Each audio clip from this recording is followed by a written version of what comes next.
Hello, everybody. Greetings, friends. It's the Jimm And Dave's Beer Review. Review. Yep. That's beer review in case you don't speak fast. Or listen slowly. So, Oh, there's a cat walking across us here. It's Rusty, the beer cat. He says, I'm walking Beer away cat. from you now. what's this, Dave? Trey Kind, triple Trey. IPA. Assume that's the right pronunciation. Trey. Triple IPA. That means it's 3 times 10% ABV. 100 IBUs. Remember that childhood feeling? Sitting atop the highest hill? Drinking beer. Feeling like a superhero. Invincible on your tricycle. We're not saying this beauty will give you superpowers, but we're not saying it won't. 3 times the hops for 3 times the thrill. Own that hill. That's all it says. Okay, well, funny enough, on the can it says 3/14/18, which I hope is not the best by date. Because the mail date. I have a hard time believing that. I picked this up like a week ago. Oh, no, I picked it up today. Well, it could be, but usually isn't it the manufacturing date on the top and the best by date on the bottom? I have no idea. And like I said before, I don't know about factory codes, so I don't know which is which. Alrighty. Again, I don't know. So, no story here for this? That was it. What I just told them. That's it. The little thing here. That's all they got. They got a website and they got all the beers on here and they got little like one paragraph thing. Give me a glass, please. One paragraph thingy.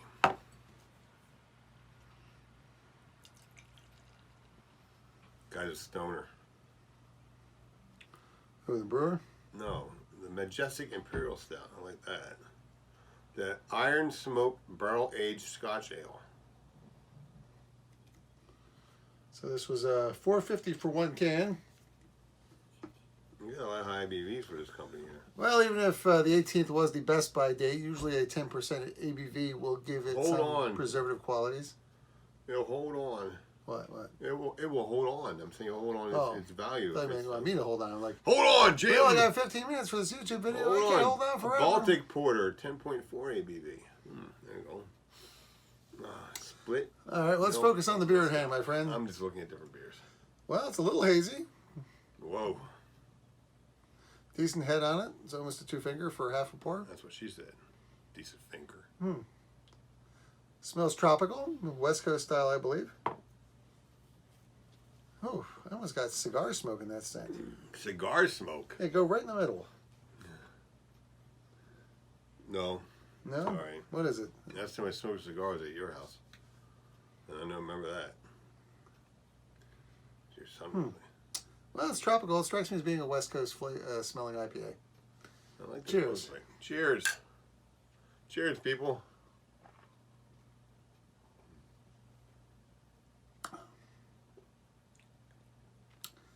Well, it's got some bitterness, but for being 100 IBUs, I don't think it's excessive. Now, I think hearing that number colors your reaction. I really do. I think you're having a psychosomatic response. Well, look, I gave that other beer that had grapefruit in it not a bad. This is true. So, I think about everything a lot before I actually give my review. And I'm like, it's not bad, but it's not good. I would give this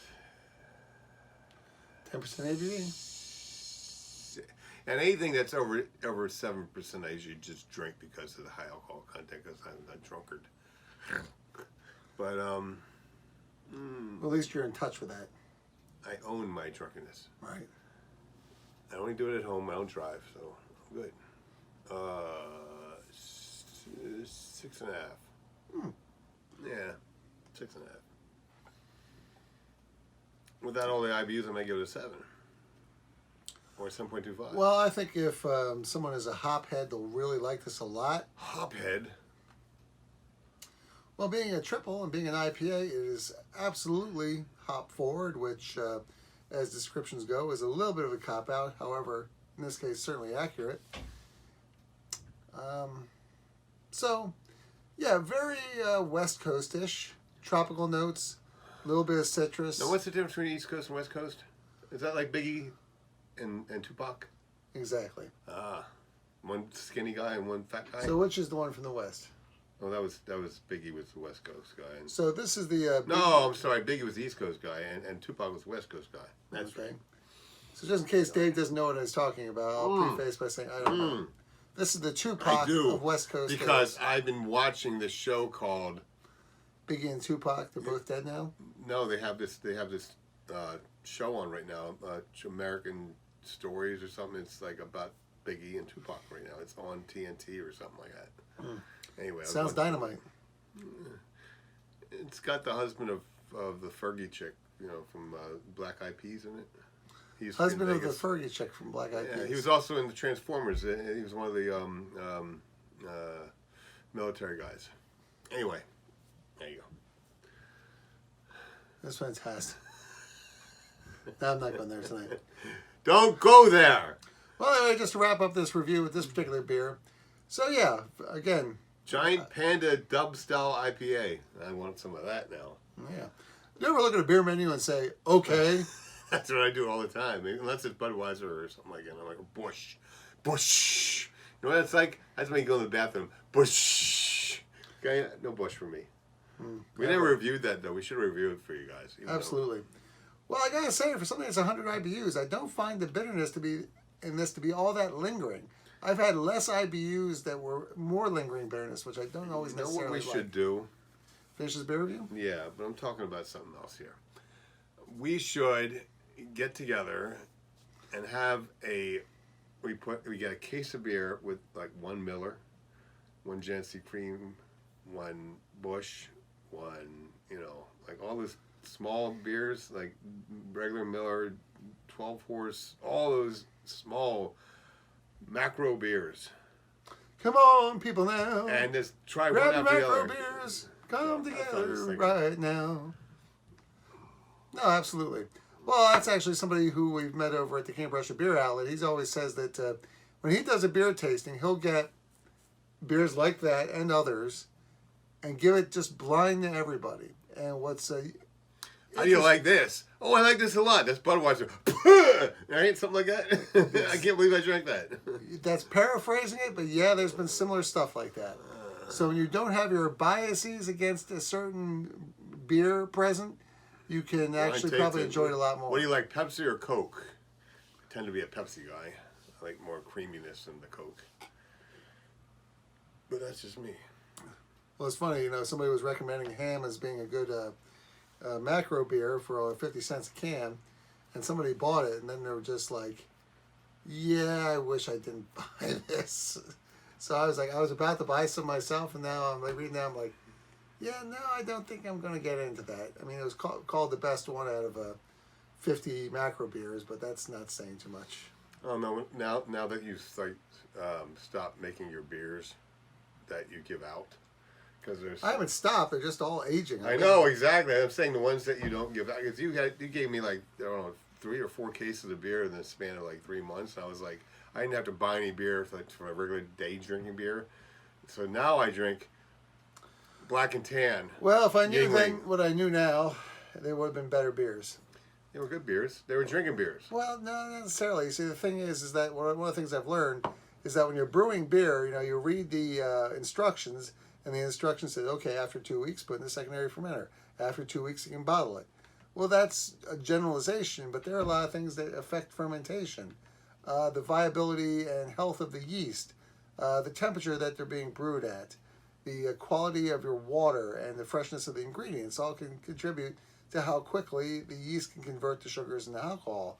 And, of course, if those are lacking, I believe then it's not so good. So I believe what happened to those first cases, I thought they were all a little too sweet, which tells me that they probably weren't done fermenting. So what you have to do is you have to take a gravity reading, and then 3 days later take another gravity reading, and if it's changed, then it's still fermenting. If it remains the same, then the yeast has probably done as much work as it's going to do, and you can probably bottle it. Now, the thing is like I wasn't taking measurements for those cases. I was just following the instructions, which was a rookie mistake, I suppose, in hindsight.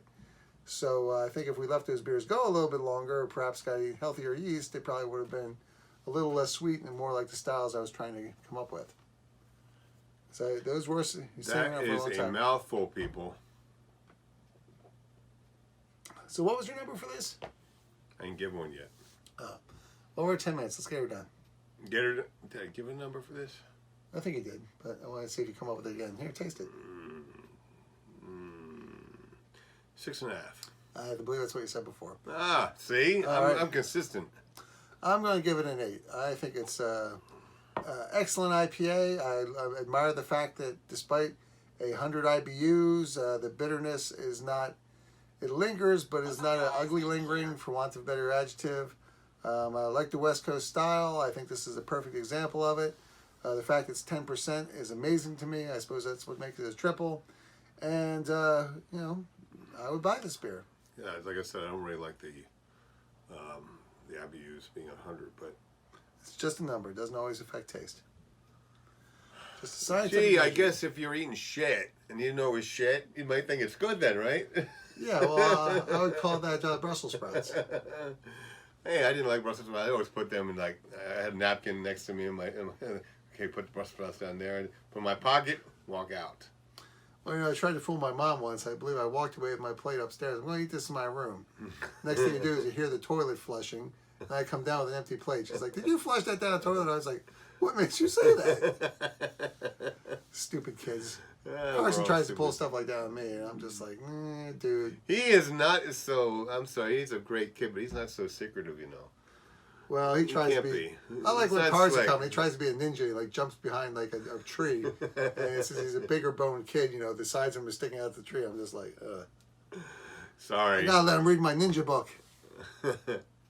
Anyway, so there you have it. Yes. 6.5 from Dave, 8 from me. Yes, yes. Very nice IPA. If you like West Coast style IPAs, I guarantee you are going to love this. So give it a try.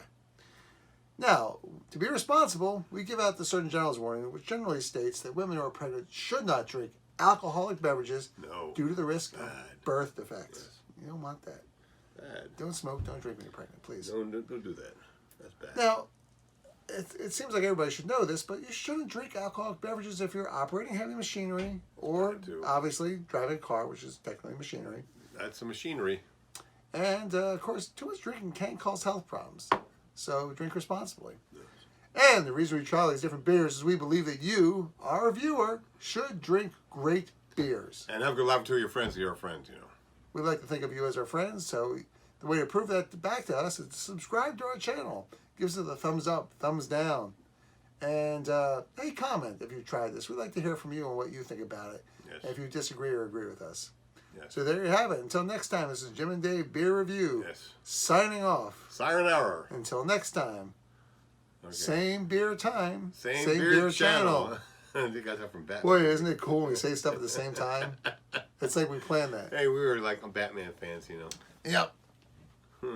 It happens. Bye, people. Have a good one. See you later.